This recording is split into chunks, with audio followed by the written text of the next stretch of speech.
آتے ہیں, کفر کے فتوے ہیں, شرک کے فتوے ہیں, اور ہر فرقہ دوسرے فرقے کو مسلمان. سب سے بڑی مصیبت تکفیریت ہے ہماری, کہ ہر فرقہ دوسرے فرقوں کو کافر کہہ رہا ہے, جہنمی کہہ رہا ہے, بدعتی کہہ رہا ہے. تو جب ہر فرقہ دوسرے فرقے کو جہنمی کہہ رہا ہے تو میں تو سمجھتا ہوں کہ جہنم مسلمانوں ہی سے بھر جائے گا اور کافروں کی جگہ پہ جائے گا. اور ہر ایک کہہ رہا وہ کافر وہ کافر وہ کافر. رسول اسلام تشریف لائے تھے, کافروں کو مسلمان بنا رہے, ہمارے ملا مسلمانوں کو کافر بنایا کرتے ہیں. یہ مقدس فریضہ وہ انجام دیتے ہیں. آپ دیکھیں کہ بات کہی جا رہی ہے, تھوڑا ادھر سے کھینچ لے بھیا. ہلو, یہ دعا مانگتے ہیں, وسیلہ بناتے ہیں, تھوڑا سا ادھر سے مدد مانگتے ہیں غیر اللہ سے. غیر اللہ سے مدد مانگنا شرک ہے, غیر اللہ سے مدد مانگنا کفر ہے. جب غیر اللہ سے جو مدد مانگے تو ان کو وسیلہ بنا کافر اور مشرک ہے. تو مجھے یہ بتاؤ, جب غیر اللہ سے مدد مانگنا شرک ہے تو امریکہ سے مدد مانگنا کیسا ہے؟ پھر فرانس سے مدد مانگنا کیسا ہے؟ پھر برطانیہ سے مدد مانگنا کیسا ہے؟ تو جو تم اس سے مدد مانگ رہے ہو, اور ہر مسلمان ملک میں امریکہ کے اڈے بنے ہوئے ہیں, کاہے کے لیے؟ ہماری مدد کریں گے, ہماری حفاظت کریں. اس کا مطلب ہے کہ تم اللہ کو حفاظت کے لیے کافی نہیں سمجھ رہے ہو. امریکہ پر بھروسہ, امریکہ ہماری حفاظت کرے گا. اس میں کسی نے جملہ لکھا تو اپنی حفاظت نہ کر پا رہا ہو تمہاری حفاظت کر. اب میں چاہتا 5 منٹ اور چلوں. ہمارے جو اوس کے ملک کے بہت مشہور عالم ہیں جناب طیب اشرفی صاحب, ان کے بڑے خوبصورت جملے کے ہیں جو میں آپ کے سامنے یہ کرنا چاہتا ہوں. ایک اعتراض کیا جا رہا ہے بہت زور و شور سے کہ مسلمان ایران جو ہے وہ پڑوسی ملکوں پر حملہ کر رہا ہے, وہ مسلمان ملکوں پر حملہ کر رہا ہے, پڑوسی ملکوں پر حملہ کر رہا ہے. انہیں ایک اہل سنت عالم نے جواب کی, وہی بھی پیش کر رہا ہوں تاکہ جو ہمارے دوسرے فرقے کے لوگوں تک بات پہنچ جائے. اہل سنت عالم ہمارے پڑوسی ملک کے طیب اشرفی صاحب, انہوں نے کہا کہ جو بات کہی جاتی ہے کہ ایران پڑوسی مسلمان ملکوں پر حملہ کر رہا ہے, تو انہوں نے پوچھا یہ بتاؤ کہ رسول اللہ نے کعبے پر پشکنی کی تھی تو یہ کعبے پر حملہ کیا تھا؟ سبحان اللہ سبحان اللہ. ارے کعبے پر رسول اللہ نے کعبے پر شکنی کی تھی تو کعبے پر حملہ نہیں تھا, بلکہ بتوں کی نجاست سے کعبے کو پاک کرنا تھا. تو ایران حملہ نہیں کر رہا ہے, جو طاقتوں کے بت تم نے اپنے ملکوں میں سجا رکھے ان کو توڑ کر تمہارے ملکوں کو پاک کرنا چاہتا ہے. سبحان اللہ سبحان اللہ. یہ مقصد ہے, یہ مقصد ہے. آپ یہاں ابھی تو کہا گیا, اور اسی بات کہ آپ دیکھیں کہ یہ سب خود نہیں آیا ہے سمندر میں, خود نہیں آیا, بلکہ ایران گھیر کے لایا ہے. جس طرح سے حسینیت یزیدیت کو کربلا میں گھیر کے لائی تھی تاکہ ہمیشہ کی شکست دے دے, لہذا یہ گھیر کر لایا ہے, کیونکہ ایک فرعون پہلے دریا میں غرق ہوا تھا, یہ فرعون اس دریا میں نشانہ رہا.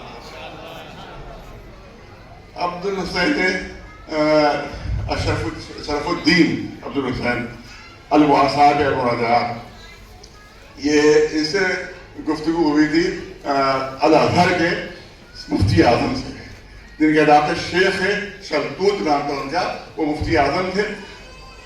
سعودی عرب سے پہلے فتوے کا حق صرف جامع ازہر کو تھا, تمام مسلمانوں میں فتویٰ انہی کے مانا جاتا تھا. جب یہ وہابی آئے ہیں تب انہوں نے اپنی ٹانگ لڑائی اور وہاں سے بھی فتوے جاری ہونے لگے, لیکن یہ کہ اصل فتویٰ دینے کا حق ہمیشہ تاریخ میں جامع ازہر کو رہا ہے. وہاں پر ہمارے شرف الدین عبد الحسین موسوی نے ان سے خط و کتابت کی, اور خط و کتابت جتنے ان کے اعتراضات تھے سب کا جواب دیا.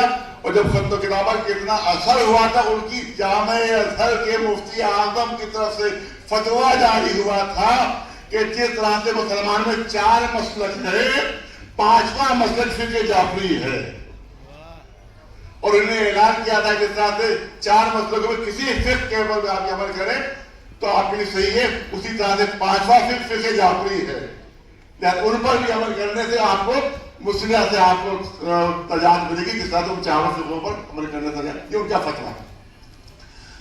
جب یہ پہنچے ہیں حج کے لیے, بہت توجہ ہے, جب یہ حج کے لیے پہنچے ہیں تو اس وقت بادشاہ یاد ہے مجھے نام کون تھا، اس وقت جو سعودی بادشاہ تھا، اتنی شہرت تھی ان کی کہ اس نے ان سے ملاقات کی تمنا کی کہ میں ان سے ملنا چاہتا ہوں، اور ان کو بھی بات پہنچانا تھی، وہ بھی تشریف لے گئے۔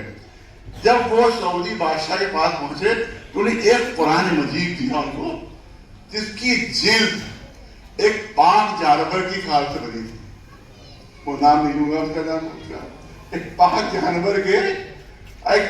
جانور کی کھال سے اس قرآن مجید کی جلد تھی، ان 2 جلدوں کے اندر، دل کے اندر قرآن تھا۔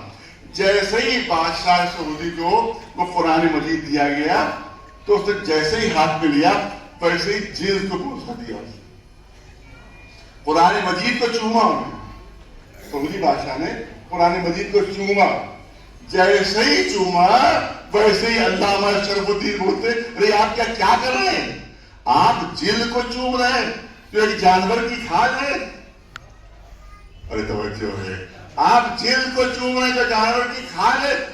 اب اس نے گھبرا کے اپنے درباری علماء سے کہا، ارے دیکھو یہ مجھ پر اعتراض کر رہے ہیں، یہ شیعہ برا اعتراض کر رہا ہے کہ آپ جلد کو چومیں، بتائیں جائز ہے کہ نہیں ہے، حرام تو نہیں، بدعت تو نہیں۔ تمام علماء نے تمام اندر کہا نہیں، نہ حرام ہے نہ بدعت ہے، کیونکہ اس جلد کے اندر قرآن ہے، ارے توجہ ہو رہے ہیں، کیونکہ اس جلد کے اندر قرآن ہے تو لہذا جلد کا بوسہ لینا جائز ہے، بلکہ باعث ثواب ہے۔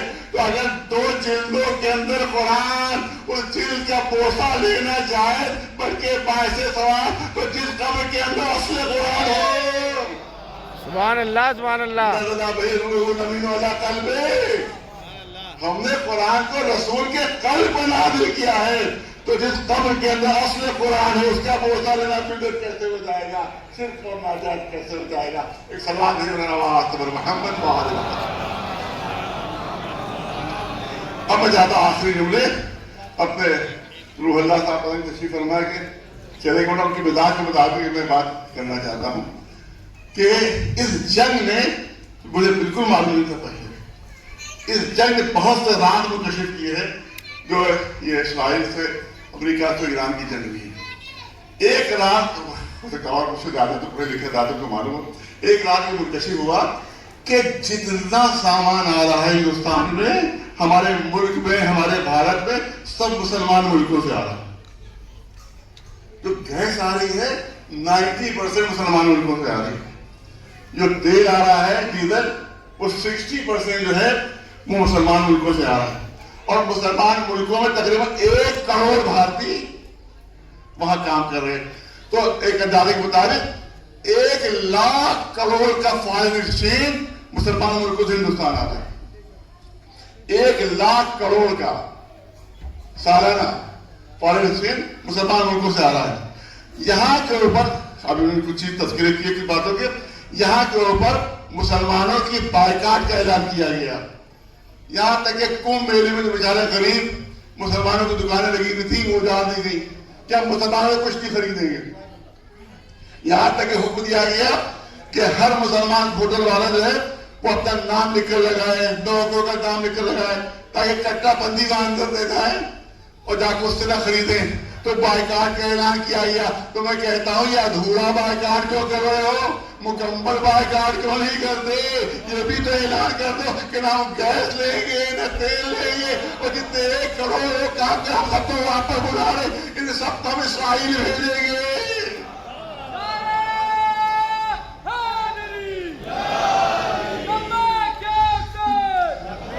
گیس بھی ہم اسرائیل سے لیں گے، تیل بھی ہم اسرائیل سے لیں گے، اور یہ تمام 1 کروڑ لوگ جو مسلمان ملک میں کام کریں ان کو ہم اسرائیل بھیجیں گے۔ ہم اس کا استقبال کرتے ہوئے اس اعلان کا استقبال کریں گے، کیونکہ اسرائیل کی کل آبادی 80 لاکھ ہے۔ جب 1 کروڑ وہاں پر ہندوستانی پہنچیں گے تو ہندوستانیوں کی حکومت ہوگی، پھر اسرائیلیوں کی نہیں ہوگی۔ لہذا انشاءاللہ امید رکھیے کہ ادھر جو جیت ہونا ہے وہ ہو کر رہے گی، انشاءاللہ ایران کی جیت ہوگی، اور ادھر ایران کی جیت ہوئی ادھر وہابیت بھی فنا ہو جائے گی، اسرائیلیت بھی فنا ہو جائے گی، امریکیت بھی فنا ہو جائے گی، اور انشاءاللہ وہی بات ہوگا جو وہاں پر تعمیر ہوگی۔ انشاءاللہ جلد سے جلد دعا مانگیے کہ ملعون شیطان ٹرمپ یہ ذلیل رسوا ہو کر شکست کھائے، اسرائیل نیست و نابود ہو۔ آپ یاد رکھیں کہا جاتا ہے کہ ہم اسرائیل کی نابودی کی دعا کیوں مانگ رہے ہیں؟ ارے صاحب یہ تو غلط بات ہے، آپ ان کے ختم ہونے کی دعا مانگ رہے ہیں۔ تو بس کے لیے آخر ڈسکس کرنا چاہتا ہوں، لیکن جو کتے پکڑنے والے آتے ہیں پھر لوگ جو کتے پکڑنے آتے نہیں محل میں آتے اور کوئی مہم چلتی ہے صاحب ہمارا کتوں کو پکڑا جائے، تو اس میں کچھ کتے پاگل ہوتے ہیں، کچھ کتے پاگل۔ میں نے پوچھا کہ جب آج پاگل کتوں کو لے جاتے ہیں تو کیا علاج کرتے ہیں آپ؟ ان پاگل کتوں کا علاج کرتے ہیں؟ ان کتے پکڑنے والوں نے کہا، کوئی بھی تجربہ کر سکتا ہے، ان کتے پکڑنے والوں نے کہا کہ نہیں یہ علاج کے لائق نہیں ہے، یہ علاج کے لائق نہیں ہے، کیونکہ اگر ان کو رکھیں گے دوسرے کتوں کے ساتھ یہ ان کو کاٹیں گے، وہ کتے بھی پاگل ہو جائیں گے، لہٰذا ان کو زہر کے انجیکشن دے کر مارتے ہیں۔ لہٰذا اسرائیل ایک پاگل کتے کا نام ہے، لیکن یہ مرنا ضروری ہے، ختم ہونا ضروری ہے، برباد ہونا ضروری ہے۔